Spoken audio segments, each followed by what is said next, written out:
Assalamualaikum warahmatullahi wabarakatuh. Subhanallah, alhamdulillah, wa la ilaha illallah, wallahu akbar. Allahumma shalli ala sayyidina Muhammad wa ala ali sayyidina Muhammad.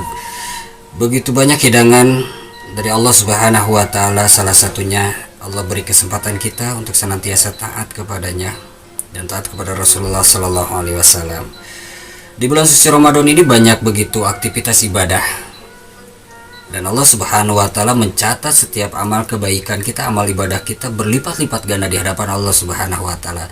Dalam satu keterangan ada 70 kali lipat, dalam satu keterangan ada 700 kali lipat. Ibadah-ibadah sunnah yang kita lakukan menjadi pahala wajib di hadapan Allah Subhanahu wa taala, dan Allah catat sebagai amaliyah wajib. Ketika kita melaksanakan umroh di bulan suci Ramadan, maka Allah catat sebagai ibadah haji. Nah, dalam bulan suci Ramadan ini ada sholat malam, namanya sholat tarawih, yang berasal dari kata tarawihah atau istirahat, karena sholat ini begitu banyak istirahat karena dilakukan begitu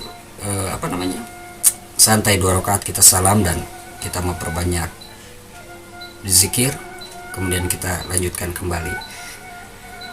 Rasulullah Shallallahu Alaihi Wasallam bersabda, barang siapa yang melaksanakan sholat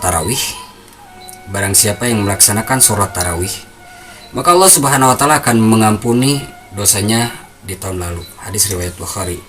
Dan dalam hadis riwayat Abu Daud dan Tirmizi, barang siapa yang melaksanakan sholat tarawih, maka Allah Subhanahu wa taala akan mencatatnya seperti dia sholat semalam suntuk. Begitu banyak pahala curahan rahmat yang diberikan oleh Allah Subhanahu wa taala.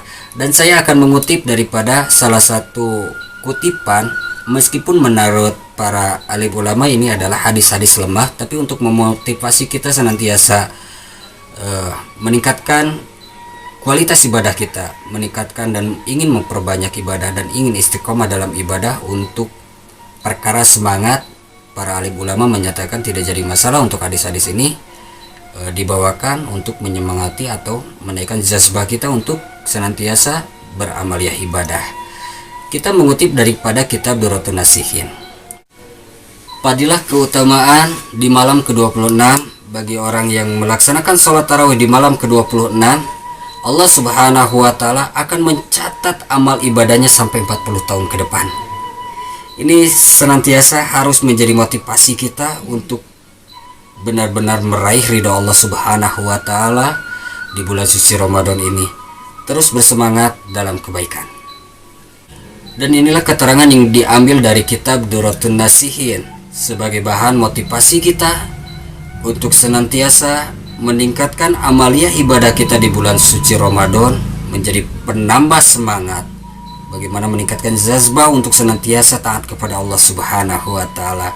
Mudah-mudahan kita senantiasa berlomba-lomba untuk meraih ridhonya Allah Subhanahu wa taala dan tidak pernah menyanyiakan setiap waktu, setiap detiknya di bulan suci Ramadan, karena hidangan Allah Subhanahu wa taala sangat begitu luar biasa di bulan suci Ramadan ini. Jumpa lain kesempatan insyaallah. Assalamualaikum warahmatullahi wabarakatuh.